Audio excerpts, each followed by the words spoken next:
আবার চলে আসলাম একটা ছোটোখাটো ব্লগ নিয়ে। দেখতে পাচ্ছ তোমাদের কাকু তখন ফ্রিজটা পরিষ্কার করা হয়েছিল, কিন্তু সব কিছু সেট করতে পারিনি, তাই জন্য তোমাদের কাকু সবটা সেট করে দিচ্ছে।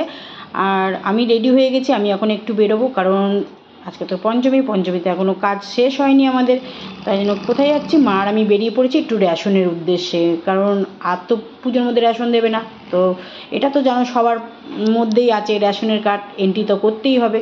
তো আমরা তো প্রত্যেক মাসে মাসে মা আর আমি দুজন মিলে এরকমভাবে গল্প করতে করতে চলে যাই। তো আজকে দেখতে পাচ্ছ খুবই মজা লাগছে, বাইরেটা খুবই ভালো লাগছে, কারণ পাড়া থেকে বেরোলেই বাইরেটা যেন জমজমাট লাগে। তো আমিও ভাবলাম একটু শেয়ার করি তোমাদের সাথে। চলো আমাদের এখানে পেয়ারা বাগানের ঠাকুর মানে মণ্ডপটা কেমন করেছে তোমাদের কাছে একটু শেয়ার করি, তার জন্যই ভিডিওটা স্টার্ট করলাম, যে তোমাদেরকে আমাদের চুঁচুড়ার একটা অন্তত প্যান্ডেল আজকে একটু দেখাই, তারপরে তো আবার যখন বেরোবো তখন তোমাদের সাথে শেয়ার করব।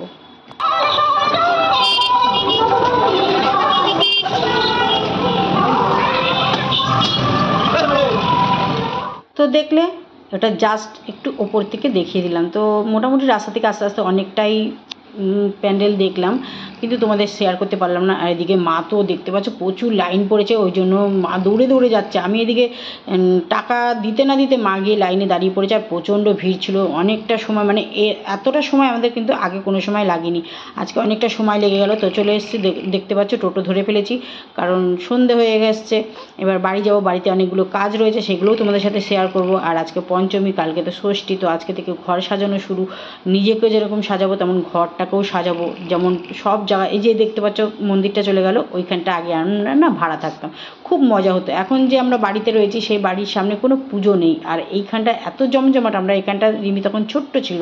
তো চলে এসেছি, দেখতে পাচ্ছ বাড়িতে আসার পর এই যে পর্দা নিয়ে বসে গেছি। পর্দাটা এত বড় অর্ডার করেছি যে নিজেকে এর পেছনে খাটতে হলো, যে না কিনে নিয়েছি যে সেট করে দেবো তা নয়। আমি তো মেশিনের কাজ জানি, তো আমি মেশিনে বসে এটাকে পুরো ঘরের মাপে করে, মানে দরজার মাপে করে তারপরে আমি এটাকে সেট করছি, দেখতে পাচ্ছ। তো চলো পর্দাটাকে মানে কে কে এরকমভাবে ঘরের জন্য সাজিয়েছো অবশ্যই কমেন্ট করো। আর আমার পর্দাটা কেমন লাগছে আমি নিজে সেট করে নিলাম, বিশাল বড় অর্ডার করে ফেলেছিলাম, তো আমি বুঝতে পারিনি। তো চলো কেমন লাগলো ভিডিওটা অবশ্যই বলো।